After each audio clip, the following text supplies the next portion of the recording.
साथियों जय हिंद नमस्कार। तो कैसे हैं आप सब? मैं उम्मीद करता हूं आप सभी मस्त होंगे एवं अपनी तैयारी में एकाग्रचित्त होके लगे होंगे। आज मैं दारोगा के मेडिकल के संबंध में बात करना चाहेंगे और आपको एक नए सफल दारोगा से भी मिलवाएंगे और उनसे जानेंगे कि दारोगा के मेडिकल में क्या पूछा जाता है, फिर मैं दारोगा का मेडिकल का स्टैंडर्ड क्या होता है। तो आइए आपको मैं मिलवाता हूं। तो ये हैं 2446 बैच के नव सेलेक्ट दारोगा पंचम कुमार। पंचम जी, आपका बहुत स्वागत है। आप बताएं कि दारोगा के मेडिकल में क्या क्या पूछा जाता है, किन किन चीज़ों का सामना करना पड़ता है और आखिर में क्या परेशानियां आती है। सबसे पहले सभी मेरे दोस्तों को जय हिंद और सर को बहुत बहुत धन्यवाद कि आपने अपने चैनल पे मुझे मौका दिया। और मैं दोस्तों आपकी तैयारी के बारे में बोलने से पहले आपने बहुत ही अच्छा हमारे सर के चैनल पे डिमांड किया था कि हमें मेडिकल के बारे में जानकारी दें। तो कहीं ना कहीं मन में आपका है कि हम दरोगा बनेंगे। इससे हम लोगों को भी बहुत खुशी हुई कि आपके मन में ऐसा चल रहा है कि हम दरोगा बनेंगे। इसका मतलब है कि आपके अंदर एनर्जी है। तो हम अपनी बातों को शुरू करने से पहले आपके लिए चंद लाइन समर्पित करता हूं। परिंदों की उड़ानों को अभी कुछ आम होने दो, अभी सूरज नहीं डूबा, अभी कुछ शाम होने दो।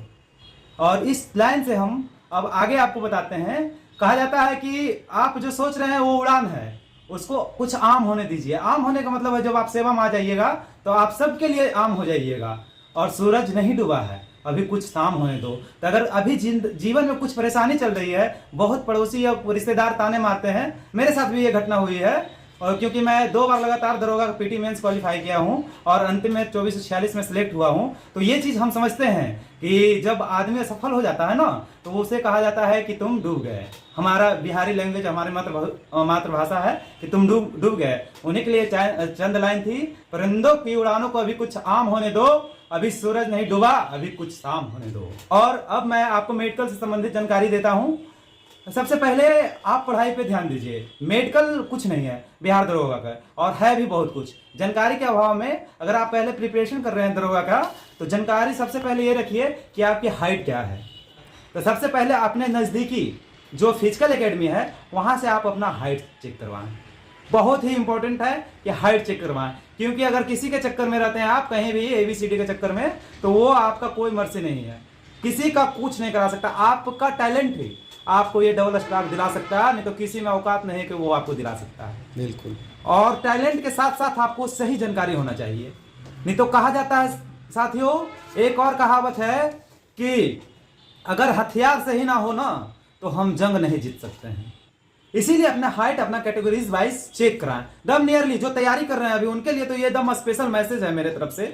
और तैयारी करें, और तैयारी करते करते जैसे ही आप पीटी मेंस और फिजिकल निकालते हैं, तो वहां पे आप हाइट से आगे आइए आप मेडिकल के लिए। क्या होता सर, मैं पैर से शुरू करता हूँ। हाँ। चेक क्या होता है और सर पे लाके समाप्त कर दूंगा जी।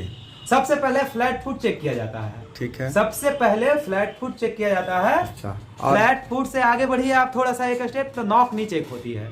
नॉक नी मतलब पैर, ये ठीक किया जा सकता है। अच्छा। पैर का ये हम थोड़ा सा आपको दिखाते हैं। ये देखिए, जब हम यहाँ पे 30 डिग्री एंगल बनाते हैं पैर पांव के पास। हाँ। ये ब्लॉक नहीं होना चाहिए, गैप होना चाहिए। स्ट्रेट खड़ा हुई, गैप होना चाहिए, तो आप फिट माने जाते हैं। अच्छा, इस तरह से। उसके बाद आइए आप, ये हो गया। उसके बाद आप हाथों पे आइए। हाथ को ऐसे चेक किया जाता है, ठीक है, ऐसे चेक किया जाता है। अगर किन्हीं का ऐसे मुड़ा हुआ है तो रीजन कोई है कि मान लीजिए कभी एक्सीडेंट हो गया था, टूट गया था, तो कोई प्रॉब्लम नहीं करता है। लेकिन जब ऐसे कराते हैं तो आपका हाथ ऐसे से नहीं होना चाहिए, कंपन नहीं, वाइब्रेट नहीं करना चाहिए। एक्चुअली तो वो रेफर कर देते हैं PMCH या NMCH या IGIMS। कहने का मतलब वो री मेडिकल में जाते हैं। अच्छा। और अगर प्रॉब्लम है ऐसे, तो आप बल्ला, क्रिकेट का बल्ला बहुत एलिजिबल है, आसानी से आप बल्ला को पकड़ के उसके हैंडल को ऐसे रखिए, कुछ समय, चंद सेकंड फिर रखिए, फिर ये आपका प्रॉब्लम ना दूर हो जाए। जिसको ये प्रॉब्लम है वो ऐसा करे, ऐसा करें जिसको ये प्रॉब्लम है। अब यहाँ से आइए गर्दन। जो गर्दन से ऊपर का पार्ट, जो ब्राइटल पार्ट है हमारा सर का, आंखों का, नाकों का और कान का, इसका बहुत ही अच्छे तरीके से मेजरमेंट लिया जाता है। कान में आपका देखा जाता है कान का पर्दा है कि नहीं है तो फिर रीमेडिकल लिखा जाता है। और अगर फिर नाक में देखा जाता है कि आपका साइनस वगैरह ब्लॉकेज तो नहीं है, यहाँ पे ब्लॉकेज नहीं है तो कोई दिक्कत नहीं है। ये सब बहुत छोटी बात है, लेकिन सबसे मेन बात है आंखों का।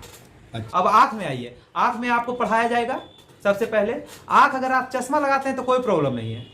और कहने का मतलब चश्मा पहन के भी आप मतलब मेडिकल फिट हो सकते हैं। मेरे दोस्त बहुत सारे आए हैं चश्मा पहन के भी। अच्छा। और इसमें कोई दिक्कत नहीं है, लेकिन सबसे मेजर बात है आंखों में कि आपको सीवी नहीं होना चाहिए। कलर भी। और एक बात और, ब्लड चेक होता है बहुत सारा, बीपी शुगर सब चेक होता है, लेकिन वो नॉर्मल तरीके से होता है। सबसे बड़ा बात है ब्लड में आपका HIV नहीं होना चाहिए। HIV होगा तो आप किसी भी सरकारी नौकरी का पात्र नहीं है। HIV सिर्फ नहीं होना चाहिए। HIV नहीं होना चाहिए। BP शुगर ये सबसे, बीपी शुगर से कोई प्रॉब्लम नहीं है, वहाँ पे मेडिकल चेकअप होती है। और मुझे जहाँ तक लगता है जो बच्चे दौड़ रहे हैं 1600 मीटर का दौड़ जो बच्चे निकाल रहे हैं उन्हें बीपी शुगर नहीं होती है। हाँ बिल्कुल, ये मेरा पर्सनल व्यू है। फिजिकल जो निकाल सकते हैं वो इन सब चीज़ों का कोई समस्या उनके सामने नहीं आने का चांस रहता है। कहीं कहीं ECG टेस्ट होता है, दिल का टेस्ट होता है, हम लोगों ने दिया था। अच्छा। ठीक है, तो ECG में कुछ होता नहीं विशेष। ECG में क्या है, नॉर्मल आप रहिएगा। जो लड़का दौड़ता है उसे दिल की भी बीमारी नहीं होगी, लड़का या लड़की। हाँ। इसीलिए इसके बारे में सोचना ही नहीं है। जो चीज आपका काम का नहीं है उसको सोचना नहीं। तैयारी का यही मेन आयाम होता है। अच्छा, बहुत लोग सोचते हैं चल रहा है कि उन्हें 6 फिंगर है, आइला है, मस्सा है, या कोई टेटू अपना लगवा लिए हैं। इन लोगों को क्या कोई समस्या आ सकती है? जिनका ये सारा समस्या है, आइला है, टैटू है, या मस्सा है, या 6 फिंगर है, किसी भी तरीका से कोई दिक्कत नहीं है। सिर्फ ये फिंगर होनी चाहिए और ये फिंगर होना चाहिए। जहां तक टैटू की बात है तो टैटू बहुत इजी वे में रिमूवल हो जाते हैं, और अपना बिहार पुलिस में ये मानक नहीं रखा गया है अपना। तो साथियों, आप सभी सुन लिए इस बात को कि मेडिकल कोई इशू नहीं है। यदि आप फिजिकल निकाल लेते हैं तो बस आने वाले एग्ज़ाम का तैयारी आप लोग करते रहें। बहुत ज़्यादा वैकेंसीज है और यह लगातार कई चरणों में आने वाले हैं। विलंब हो रहा है थोड़ा सा, लेकिन ये आएंगे निश्चित। इसलिए आप धैर्य बनाए रखें। धैर्य आपका असली साथी है। आप बीच में ही किनारे आके और अपना हिम्मत, अपना हौसला, अपना धैर्य खो देंगे तो फिर किनारे आपको नहीं मिल पाएगा। इसलिए आप तैयारी बरकरार रखें, और मैं उम्मीद करता हूँ आने वाले एग्ज़ाम में आप सफल होंगे। तो इसी शुभकामनाओं के साथ एक बार फिर से आप सबों को बहुत बहुत धन्यवाद। जय हिंद।